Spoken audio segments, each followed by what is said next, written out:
16 जनवरी को एक इंटरव्यू किया जाता है अनुराग ओझा को बिठाकर मेरे ऑफिस में शंभू कुमार सिंह जी द्वारा। तो उसमें अनुराग ओझा जो है नाम लेता है और बोलता है कि ऐसे जाहिल पत्रकार हैं जिनके चेहरे मरम्मत मांग रहे हैं, और जिनमें सबसे पहला नाम है पूजा माथुर, और 2 चैनलों के वो नाम लेते हैं। और उसके बाद शंभू जी, जो कि अच्छे से जानते हैं, मेरे ऑफिस से उनका चैनल संचालित होता है, मेरा जनहित आवाज़ भी उसी ऑफिस में है, अच्छे से जानते कि पूजा माथुर कौन है। उन्होंने उस पर कोई रिएक्ट नहीं किया, कुछ बोला नहीं, बीच में उनको इंटरप्ट नहीं किया कि भाई किस पूजा माथुर की बात करो, जबकि ये एक रिकॉर्डेड इंटरव्यू था जिसको एडिट किया जा सकता था, जिसकी इत्तला मैंने अपने सर को की। जब मैं यहाँ फील्ड में आई तो सबने बोला कि तुम्हारा जो है ऑफिस में भाई शंभू कुमार सिंह जो ऑफिस में बैठकर एक इंटरव्यू ले रहे हैं, तुम्हारा नाम लिया जा रहा है, तुम्हारा चेहरा मरम्मत मांग रहा है। तब जब मुझे पता चला तो मैंने अपने सर को उसी रात फ़ोन किया 10 बजे कि सर इस तरीके से मेरे नाम को लेकर बोला गया है, आप प्लीज़ इस पर कुछ करिए। तो सर ने जब उसको फ़ोन किया, जब बोला कि पहले मेरे को क्लिप भेजो, उनको मैंने क्लिप भेजी बाकायदा, उन्होंने देखा, बोले ये तो गलत है कि इसमें पूजा माथुर नाम लिया जा रहा है, और शंभू भी अच्छे से जानता है कि पूजा माथुर नाम किसका है। उसके बाद 6 फरवरी को इंक्वायरी होने आती है, पुलिस आती है, वहाँ पे इंक्वायरी करते हैं। तो इंक्वायरी होने के बाद जब वो चले जाते हैं, उसके बाद शंभू कुमार सिंह जो पूरे नेशनल दस्तक के संपादक हैं, वो मुझे धमकी देते हैं कि तू जो है मेरे खिलाफ़ इस तरीके से जाएगी। तो मैं ये पूछ रही हूँ कि वो इस तरीके से धमकी देने के बाद कहते हैं कि तू इस तरीके से मेरे खिलाफ़ कंप्लेंट देगी, तेरी औकात क्या है 2 कौड़ी की। मेरे पीछे बहुत नेता हैं, शंभू जी के शब्द हैं, मैं वही बता रही हूँ। क्या 2 कौड़ी की तू जाएगी, लीगल प्रोसेस करेगी, जा, मैं भी जो है मेरे बहुत जानकार हैं, बहुत नेता हैं, तू मेरा क्या उखाड़ लेगी। और फिर उसके बाद निधि, उनका स्टाफ होता है वहाँ पे पूरा मौजूद, मेरे साथ मेरे कैमरामैन धर्मेंद्र होते हैं बस, और वहाँ सामने बॉस भी बड़े बैठे होते हैं। जब ये सब होता है तो शंभू कुमार धमकी देता है मारने मरवाने की, और कहता है मार निधि, मार, इसका चेहरा बिगाड़ दे। और निधि मुझे गंदी गंदी गालियाँ देती है, बोलती है तू इसके साथ ये वो फलाना गंद बोलती है, जिसको मैं आपके सामने यहाँ बता भी नहीं सकती हूँ।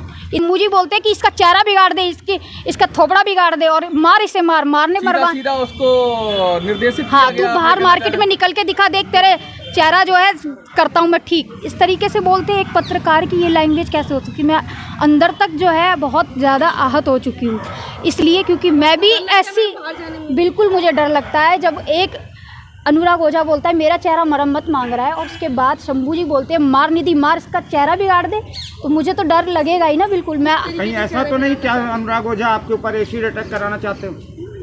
अब क्या पता, हो सकता है जब मेरा चेहरा मरम्मत मांग रहा है और एक शंभू जी बोलते हैं कि इसके चेहरे को मार, इसका चेहरा बिगाड़ दे, मार के, और निधि मेरे को मारने को चढ़ जाती है। अगर मेरे कैमरामैन वहाँ मौजूद नहीं होते तो शायद है कि मैं आपके सामने भी नहीं होती। अच्छा समझिए, मैं 15-20 दिन से लगातार थाने के चक्कर काट रही हूँ, लेकिन मेरी कंप्लेंट नहीं ली गई, अभी तक एफआईआर नहीं हुई है। बोल रहे पहले इंक्वायरी होगी तब आपकी एफआईआर होगी, और जब मेरी पीसी यहाँ होती है, पीसी होने के बाद ही वहाँ पता चलता है थाने में शंभू कुमार सिंह ने मेरे कैमरामैन के खिलाफ़ कंप्लेंट दी है, निधि रतन ने, और SC/ST एक्ट लगा दिया है मेरे कैमरामैन पे कि इसने मुझे जाति सूचक गालियाँ दी है, जाति सूचक बोला है। चक्कर काट रही हूँ 15-20 दिन से, तो मेरी किसी भी उस पर कोई कार्रवाई नहीं होती है। लेकिन शंभू जी कल जाते हैं और निधि जी जाती हैं तो तुरंत जो है पूरा थाना हरकत में आ जाता है, तुरंत जो है पूरे एक्टिव हो जाती हैं पुलिस वाले उस केस पे कि इंक्वायरी होगी, ये होगा। और मैं इतने दिन से घूम रही हूँ, यानी मैं अदनी से एक पत्रकार, अगर मैं घूम रही हूँ, मेरे को तो आप लोगों का ही साथ है, आप ही मीडिया बंधुओं का साथ है, लेकिन वो उन्होंने जो धमकी दी थी कि मेरे बहुत बड़े बड़े नेता है, तो यानी वही अप्रोच लगाई है क्या उन्होंने, तभी वहाँ पे हरकत में गुंडा राज चल रहा है इस समय। अभी तक तो मेरी कंप्लेंट नहीं हुई। इस तरीके से थाने वाले भी मुझसे ट्रीट कर रहे हैं कि देख लो अभी जो भी हो रहा है, मान जाओ, ये कर लो, पीछे हट लो, लेकिन मतलब आपको कंप्रोमाइज के लिए दबाव बनाया जा रहा है? हाँ बिल्कुल बोला जा रहा है। मेरी अभी तक कंप्लेंट नहीं हुई, बोले इंक्वायरी होगी, देख लो। वो भी कब बुलाते हैं आपको? शाम के वक्त बुलाते हैं हमेशा, और मुझे महिला को शाम को बुलाया नहीं जाता। कल मैं 9 बजे गई हूँ मैडम, 9 बजे?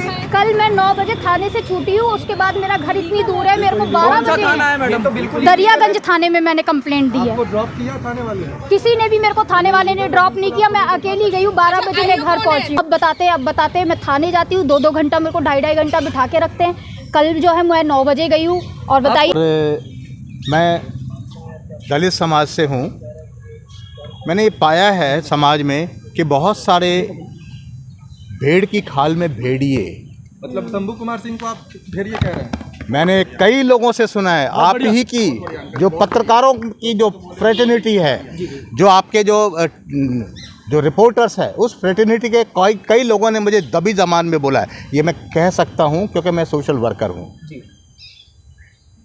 तो ऐसा मैंने सुना है। तोड़ने का काम कर रहे हैं।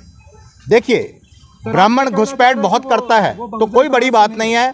ये भी घुसपैठ कर, इनको भी घुसपैठ कराई गई हो और ये भी घुसपैठ किया हुआ हो, ऐसा हो सकता है। I am putting a big question mark. And पूरे देश के जितने दलित समाज के IAS PCS अफसर और पत्रकार भाई हैं, वो आज ये देख लें कि जहाँ ये बेटियों के सम्मान में प्रधानमंत्री बारंबार ये अब अपनी आवाज़ को रखते हैं, वही दिल्ली पुलिस अमित शाह के अंडर में कही जाती है और बेटी उसी थाने में महीनों से घूम रही है और इसका FIR नहीं किया जा रहा है। ये कितनी बड़ी बात है। नेशनल दस्तक शंभू की औकात क्या है? BBC के कार्यालय पर छापा पड़ सकता है तो नेशनल दस्तक पे क्यों नहीं हो सकता? अब तक शंभू अरेस्ट क्यों नहीं हुए? और अगर शंभू में ईमानदारी है तो मीडिया के सामने आवें, बोलें कि हमारे साथ कोई ऐसी बात नहीं हुई है और हम इस बेटी के साथ हैं। ये लोग दलितों का शोषण करते हैं, दलित की सुरक्षा नहीं करते हैं, ये दलितों का शोषण करते हैं। अगर इन्होंने दलित विकास चाहा होता तो आज हिंदुस्तान का कायाकल्प हो गया होता। इनकी जुबान नहीं फिसल गई। ये लोग धूर्त किस्म के आदमी हैं। अगर नेशनल दस्तक में जरा सा भी इंसानियत है, अगर वो दलित की बात करते हैं, दलित के उत्थान की बात सोचते हैं, तो इस बेटी के साथ आके खड़ा होकर माफ़ी मांग लें। क्यों थाने में जा रही है? अगर कोई गलती भी होगा तो ये माफ़ कर देगी, लेकिन धमकी किस बात पर दे रहे हो? ये हिंदू वो चेहरा मरम्मत तो अपना ये खुद ही कर चुके हैं। जब इसने दाग लगा दी तो अगर वो शर्मसार होते तो उनका चेहरा खराब हो चुका है।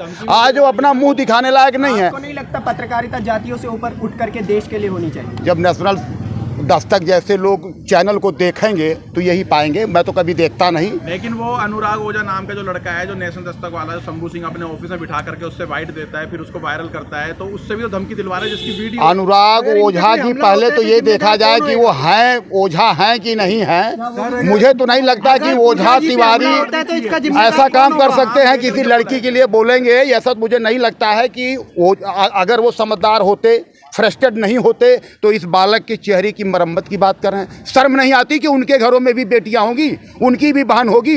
जी को संज्ञान में लेना चाहिए। प्रधानमंत्री नरेंद्र मोदी जी को इस चीज़ का संज्ञान में लेना चाहिए कि इनके ऊपर उचित कार्रवाई हो और